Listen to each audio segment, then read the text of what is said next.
Hello chess fans, this is Rick from Chess to Impress with coverage of round 11 of Tata Steel 2021. We're getting closer to the finish line, only 3 rounds to go. Let's look at the standings before this round. Anish Giri from the Netherlands is leading the Tata Steel tournament with 7 points out of 10 games. There are 3 players breathing down his neck, only half a point behind: Caruana, Firouzja and Yesipenko. Jordan van Foreest is having a very good tournament. He is on 6 points. Magnus Carlsen is having a disappointing tournament. He's only on +1. Hare Krishna and Grandelis on 50%. Duda, Vachier-Lagrave and Tari on 4 points. Wojtaszek and Anton Guijarro on 3.5. And Alexander Donchenko has made 6 draws so far this tournament. Round 11 saw these pairings: Wojtaszek, Vachier-Lagrave, Carlsen, Giri, that's a big one. Firouzja, Caruana, another very big one. 2 players half a point behind the lead against each other. Anton Guijarro against Grandelius, Tari, Yesipenko, Van Foreest against Hare Krishna and Donchenko against Duda.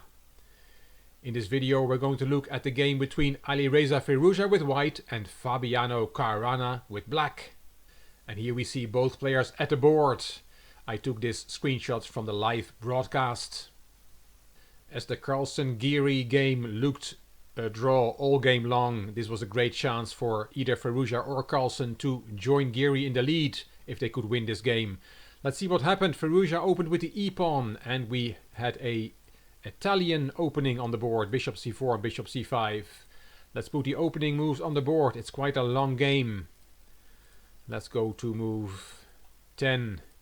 a4, a5, bishop b5, and now knight g4 on move 10 by Caruana.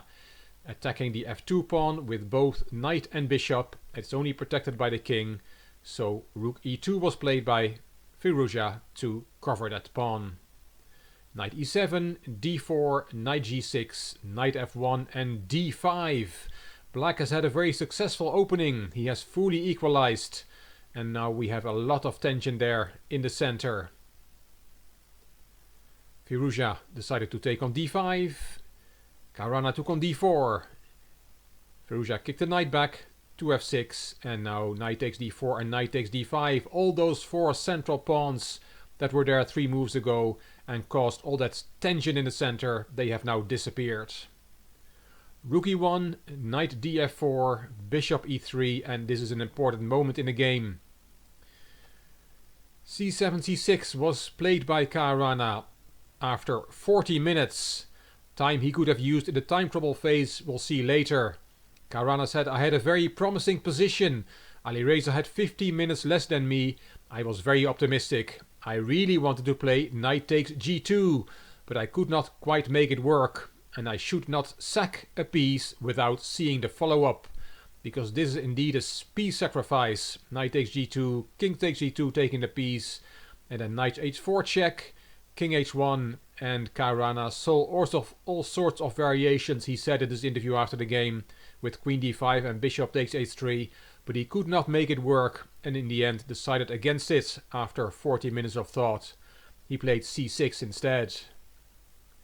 Bishop back to c4, and now knight takes g2 is again an option, says the engine. Caruana didn't play it, he played bishop c7. Knight g3, and again knight takes g2. A piece sacrifice is a good option. In the game, Caruana played knight d5 instead. Bishop d2, queen d6, bishop b3, bishop d7. Let's put some more moves on the board. Knight g2 f4, and now rook a2 d1. Both players were down to a handful of minutes. We're on move 25. They had 15 more moves to make till the time control.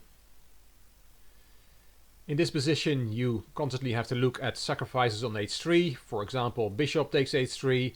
Both players had to invest time in assessing the sacrifices with either bishop or with a knight. Let me give you one example of sacrificing the bishop. If you take, then there is knight takes h3 check, king g2, and you can take on f2. Because if you take that piece, then there is queen takes g3 check, and black is winning. So after knight takes f2, you cannot take that knight. You can play knight f5 and the game goes on. Just one example of a variation that the players had to calculate in this phase of the game, and there were many of this type of variations they had to see. And that's not easy in time trouble. In the game, Caruana did not take on h3, he took on e1 with check, rook takes and played queen f6. Knight d4 and rook d8 bringing the last piece to the party for black.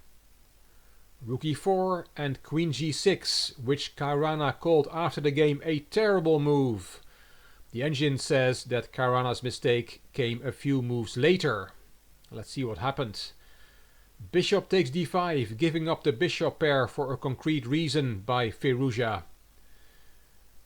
Caruana recaptured, and now knight g to f5. Strong move. Black has to be careful, don't move this knight away, because then there is knight e7 with a royal fork winning the queen. Another move you should not make is take that knight, because if you follow it up with knight takes f5 and then take with the queen double question mark. Do you see the refutation of this move? Yes, we have a discovered attack on the queen. Rook e8 check. It's check on the king and the queen is attacked, and the queen is unprotected on f5. Rook takes e8 and queen takes f5. Black has a lot of material for the queen, but this is still a better position for white. So all that after knight gf5 and then taking that knight. Caruana saw that that was not good, so he played queen f6. And now rook g4, energetic play from Firouzja. Now the pawns on g7 and h6 are hanging. And the move to play here is king h8. A move that was missed by Caruana, which gives him a nice advantage. But there was no time to think. Instead of king h8, Caruana played g6. And that's not such a good move, it just costs a pawn. And Firouzja took it with check. King stepped aside, rook e4, knight f4. Firouzja brought the knight back into the game with a tempo on the queen. Bishop takes g4, h takes and king g7. And now Firouzja is simplifying the position to an endgame with an extra pawn. The pawn he snacked on h6. He took on f4, bishop takes and a nice move, knight f5 check, forcing the minor pieces off the board. You really have to take it, and then your bishop on f4 is unprotected. Queen g5, and white is going to take the pawn on f5. How would you take that pawn? If you want to look for yourself, put the video on pause. What is better, taking it with the rook or with the queen? Well, taking it with the queen is a big blunder because of a mate in 2, rook d1 check, king h2, and this is checkmate on the board. So after queen g5, Firouzja took with the rook. Attacking the queen, queen takes g4, rook f3 on the 40th move with a little sneaky threat of rook g3 winning the queen. Caruana was not going to fall for that and played queen h5 out of danger. Both players made time control. Grandmaster Hess explained that black dreams of a rook endgame a pawn down. Then he would have very good drawing chances. White would love a queen endgame, which would give him good winning chances.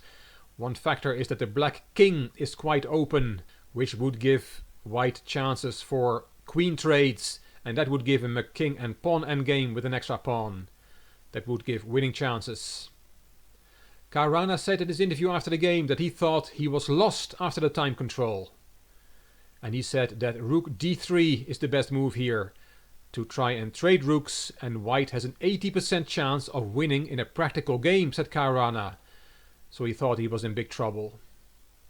Instead of rook d3, queen e2 was a suggestion by Super Grandmaster Peter Leko. He called this the most natural move. But Firouzja did something else. He played c3, c4, a move that was criticized both by Peter Leko, Robert Hess and also by Fabiano Caruana. It's a committal, very risky move to play. It has advantages and disadvantages, but the opinion of the Grandmasters were that the disadvantages outweighed the advantages. Peter Leko even called it completely unnecessary, giving the opponent chances. He said you should only play this if it's a forced win for white, which is not the case in this position. Caruana grabbed his chance and activated the rook. Queen c3, the rook is pinned, and queen e5. with the threat of rook d1 check winning the game, mate in a few moves. So rook d3 was played by Firouzja, and c5 to protect the rook. Firouzja gave a check, king f8, and queen takes a5, winning a second pawn, but black has enough counterplay. And Caruana played it very nicely. Rook d1 check, king h2, another check, rook interposed, queen e5 check, and if you want to make progress you have to play up the g-pawn, but that makes the king more vulnerable. And now a very nice move from Caruana. Queen e5 to f5.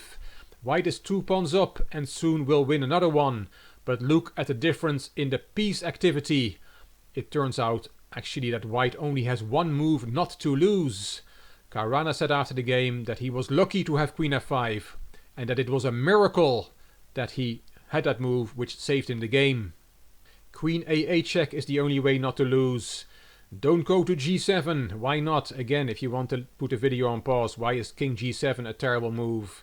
Because of mate in 2, queen h8 check, the king has to go to g6 and this is checkmate. So after queen a8 check, Caruana went to e7. There goes a third pawn with check, the rook interposed, and now it's black's turn.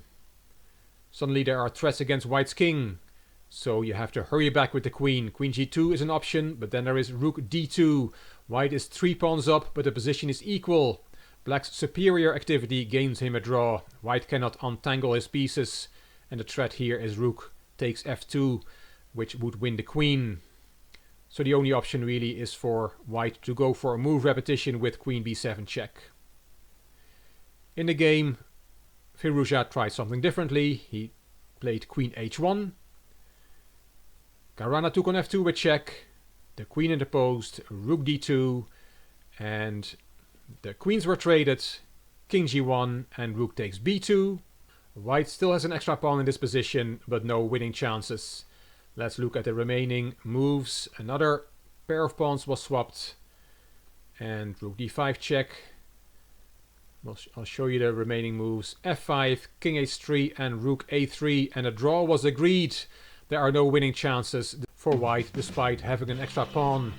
Black's king is reigning supreme in the middle of the board and white's king is far away. At the top level this is an elementary draw. An epic fight. Caruana was better, had a chance to sacrifice a piece. He didn't, then he was still better, and then Firouzja turned the tables but missed his chance in the endgame. What a wonderful spectacle from these two super grandmasters. This is the moment Firouzja offered a draw by making a movement with his hand and looking at his opponent. The results of round 11, Wojtaszek Vachier-Lagrave was a draw, as was Carlsen Geary. Carlsen never had a chance to win this game. Great result for Geary. Firouzja Caruana, we saw that fantastic game, and Anton Guijarro Grandelius was also a draw, and we saw 2 wins for white in Tari Yesipenko and Van Foreys Hari Krishna. Donchenko against Duda was a draw. And that leads to the following standings. Anish Giri is still leading the Tata Steel tournament, 7.5 out of 11 games. He still has 3 players half a point behind him, Caruana, Firouzja and now Van Foreys, who swapped that place with Yesipenko. Yesipenko himself is half a point further behind and Carlsen is on 6 points. Niels Grandelius the only player on 50%, Hari Krishna and Tari on -1, Vachier-Lagrave and Duda on 4.5, Wojtaszek and Anton Guijarro on 4 points and Donchenko on 3.5. Round 12 will be played on Saturday the 30th of January and these will be the pairings. Vachier-Lagrave against Duda, Hari Krishna Donchenko, Yesipenko Van Foreys, Grandelius Tari, Caruana Anton Guijarro, and look at this pairing, Geary against Firouzja and then Wojtaszek against Carlsen. I will be here after the round to tell you what happened. I hope you enjoyed this video, and if you did, that you'll give the video a thumbs up, that you'll subscribe to the Chess to Impress channel and that you'll leave a comment. I will read them all and I will reply to them all. If you liked the video, it would be great if you could share it on social media by clicking the share button on YouTube. You can find me on Instagram, on Twitter and on Facebook. This is Rick for Chess to Impress. Thank you for watching.